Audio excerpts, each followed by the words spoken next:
I'm 35, male, married to my high school sweetheart, Caroline, 32. She was my junior, and she was always interested in me. After a while, I fell for her too. We dated all the way through college. Everybody looked at our relationship as some sort of miracle. All of our friends said that they had never seen long-distance relationships work, but we did it. Not that it was a piece of cake, but because both of us really wanted our relationship to work. We were so much in love with each other that we were ready to do anything to make it work. After I established my career and she was almost done with her college, I proposed to her. It was pointless to wait any longer as both of us knew we would not be able to live without each other. We were eager to spend the rest of our lives together. Things changed a lot though. Things were going well between us, like a normal married couple. There was a honeymoon phase where we could not keep our hands off of each other. Both of us made each other the center of our universe. After a few years of the marriage, the honeymoon phase faded, of course. However, both of us were still very happy. We lived our days together in love. We made sure to arrange small surprises for each other that kept the romance in our relationship alive. It was not something that was forced, it was effortless and natural. To get into that story, let me tell you about the background of it. I completed my studies in business education. After that, I was ready to handle my dad's business as I was the only son. He did not impose his business on me. I have always had an immense interest in business. I had visited my dad's office very excitedly when I was a child. I loved to watch him deal with people. He worked really hard, and I observed him very deeply. I knew since my childhood that this was what I was meant to do when I grew up. So when I completed college, I was ready to pursue business very passionately. I was very determined, and I had to work really hard. My dad was always by my side to correct my mistakes and help me out. I did make mistakes in the beginning, as they are crucial for success. But eventually, I began to run the business really well, and I was getting recognized and praised a lot. After our marriage, Caroline stopped working. She worked at a firm, but she quit her job a few months into the marriage. I did not want that for her, as I am the kind of person who was very supportive of careers. I wanted my wife to do whatever she liked and excel at it. I was very supportive of it and was always there to encourage her. Caroline, however, did not want that. She gave me the reason that she just wanted to stay at home and be a housewife. I asked her the reason for it that made her make this decision. She said that she just wanted a break from work and enjoyed being at home cooking food and doing the things that she loved. I highlighted the fact that such long breaks set your career back, and you find it hard when you return. But it was what Caroline really wanted. Therefore, I had to respect my wife's decision and support her in her choice. I earned a handsome amount of money, so it was not like she was contributing to the house. Whatever she earned, it was hers as it should have been. I always believed that a man has to provide for his family, and I was happy to do so. However, when she made the decision to quit her job, she lied to me. She said that she was just taking a break for a while, but I heard her talking to her mom on a call. She didn't know I had woken up. She told her mom that she had quit her job forever and that she didn't want to work when she had the option of sitting at home and enjoying what her husband earned for her. It really hurt me. I was hurt not because she wanted to not work, but because she had lied to me about the reason for this whole thing. I wondered why she was uncomfortable sharing the truth with me. I would never have judged her or asked her to not quit her job. I loved her and supported and respected all her choices, yet she thought she had to hide it from me. That day, a part of me really broke a little as I realized that my wife did not trust me completely or was not comfortable enough with me even after all these years. I did not confront her at all, as I did not want her to feel like I was eavesdropping on her conversation with her mother. I just pretended like nothing had happened, and we continued living our lives. After that, I became really conscious about my actions and my behavior. I wanted to make sure that I was not giving any impression in some way that she couldn't trust me. I tried my best to give her a safe, secure, and comfortable space around me. I was good to her. As Caroline had quit her job, she really was making an exceptional housewife. She kept herself busy at home. She made nice dinners for both of us. I loved her cooking and baking. I loved how she was always trying new dishes and new sorts of cakes, and she was really good at it. She was also quite invested in home settings and decor. She was always keeping all our furniture up to trend and kept making new settings. There is no doubt in admitting that she was exceptional at it. I know people whose wives stay at home, but they neither cook that well, nor keep the house good. Caroline had good taste. She was good with colors and settings. She seemed very happy and at peace like that, so I was happy for her. I was glad that she was not stressing about work-related things and was living her life as she had wanted. However, somewhere in my head, I still wonder why she had lied to me. Should I rate this to be any red flag? Now for the first update. Thank you for your comments. Yeah, I kept trying my best to be good to her. A few months later, a small conflict arose among us when we got to talk about starting a family and having children. It had been 3 years into our marriage and everything was just great. I just felt like I was missing the presence of my children, and so I decided to discuss this with Caroline. Her reaction was not what I expected at all. She really flipped out as if I had demanded something without considering what she thought about it. I stayed calm and made her realize that I was not demanding it from her. Of course, I was just trying to discuss it with her as it was something that I wanted and had been thinking about. She got really mad at me and shouted and went into the room, slamming the door behind her. I was completely shocked at the reaction. It was just so abnormal. I was obviously never going to force her for anything that she did not want. It was her body, and it was up to her if she wanted it or not, and I would never force her for something like that. I just found it weird that she was not being reasonable about it at all. How hard was it to talk about it and have a proper conversation instead of barging off and slamming doors behind her? I was mad at her too after that. I did not know our relationship had become the kind where we could not communicate with each other without her getting mad at me. I decided that this time I would not talk to her or make up for her until she realized her mistake. I was expecting her to come to me after she had cooled down, but that did not happen. I fell asleep in the living room, waiting for her to come out of the room and talk it out, but that did not happen either. I woke up in the morning to see that she was in the kitchen making breakfast for us. I went into the kitchen and stood for a few minutes, hoping that she would talk, but that did not happen. She pretended as if I was not even present. I wanted to talk to her, but it infuriated me even more, so I also stopped talking to her. I thought if it doesn't matter to her, why should I care either? I went to my office and worked as usual. I was hoping for Caroline to text something, but she did not, and I was disappointed. I went home in the evening as is my daily routine, and I found out that Caroline was not home. It was weird as she never went out at that time of the day or without telling me about it. I found it weird, but I went to the kitchen hoping I might see a note there, but nothing. I checked my phone again for texts or voicemails, but nothing. I called her, but she did not pick up the call. I also realized that she had not prepared anything for lunch or dinner, which was also something that rarely happened.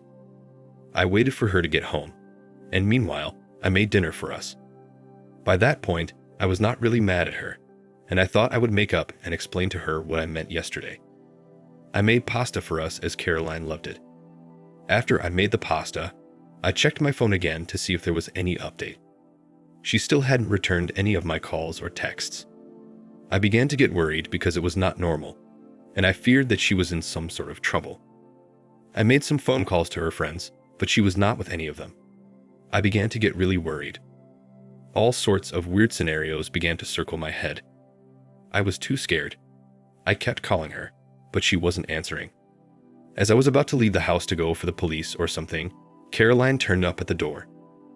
I almost cried out of joy and hugged her and then scolded her for where she had been.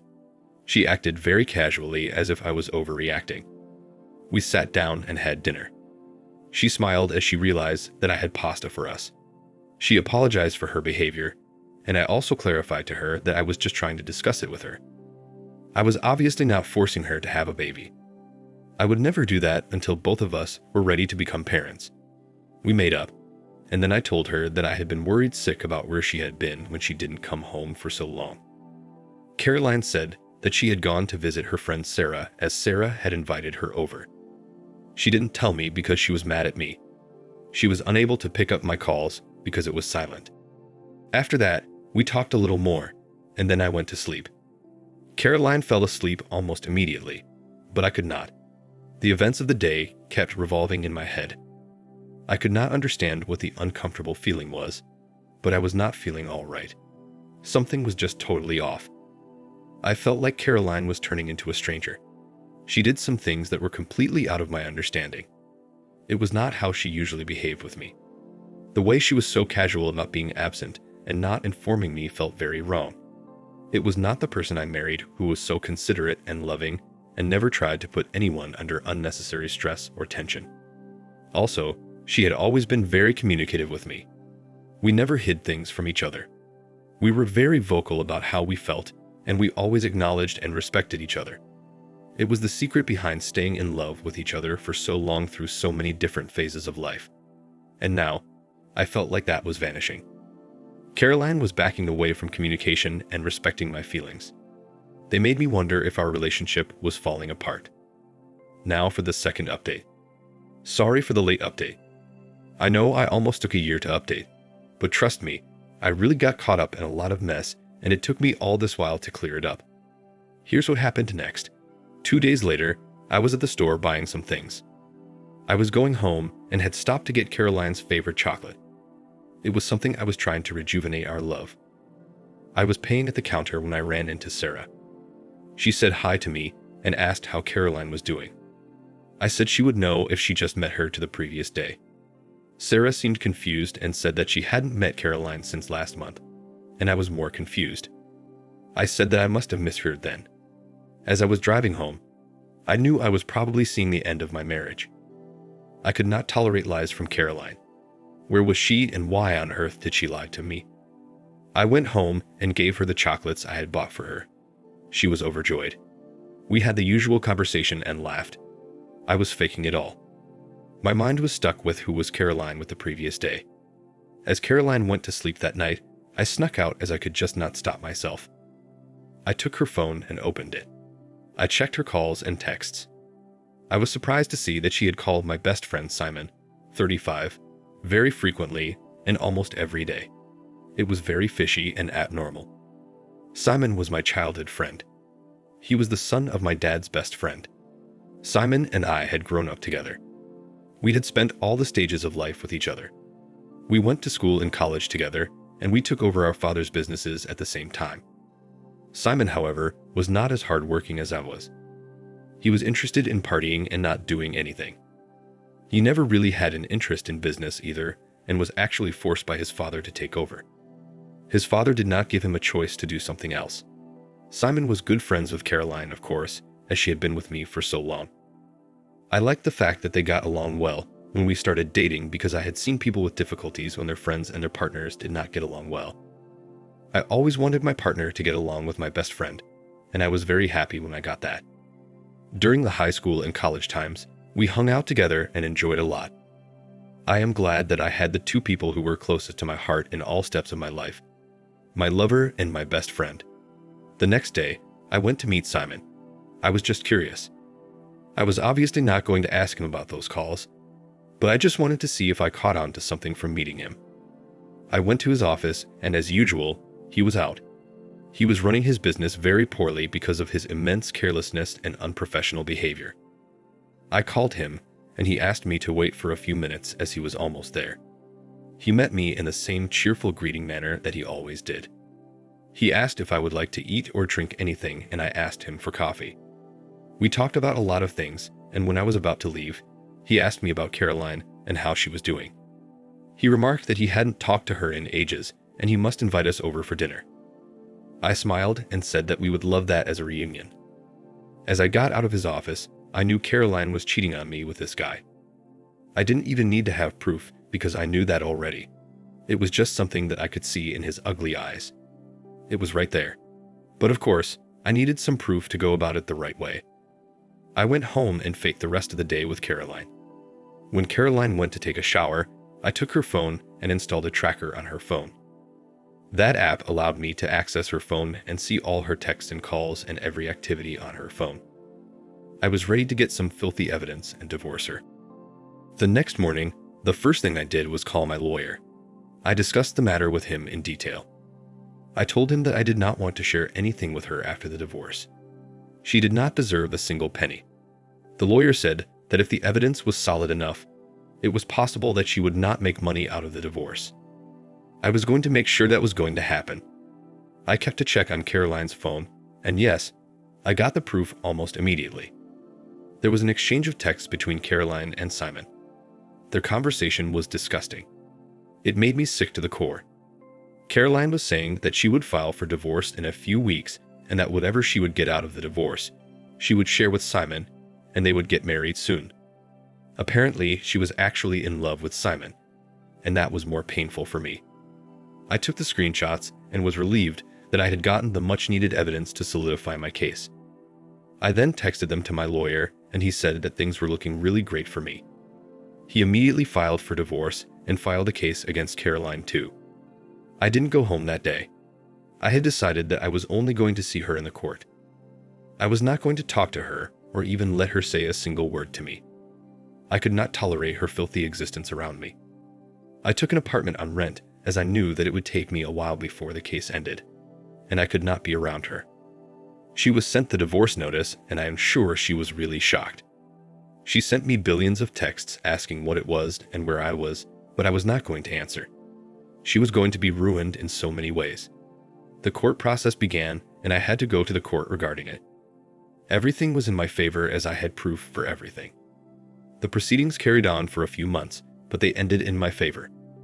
During those months, she kept trying to reconcile or apologize, but I pretended like she did not exist, and I did not even allow myself to feel the pain that I was going through. Caroline got almost nothing out of the divorce because her intentions were crystal clear to everyone. She had been with me for my money and had been cheating on me with my best friend. My best friend was after my money and success too, and he wanted to get it through my wife. I never talked to Simon again. He never came to me either. He must have known that I would punch him in the face if he ever talked to me again. Simon did not marry Caroline as expected. He only wanted to get the money out of her, but that never happened. When Simon's father got to know about his reality through my dad, he despised him.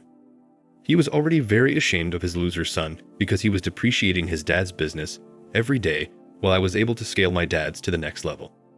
The trauma of being betrayed by your wife and your best friend is not easy. I had lost two of the closest people to me who had been with me for so long.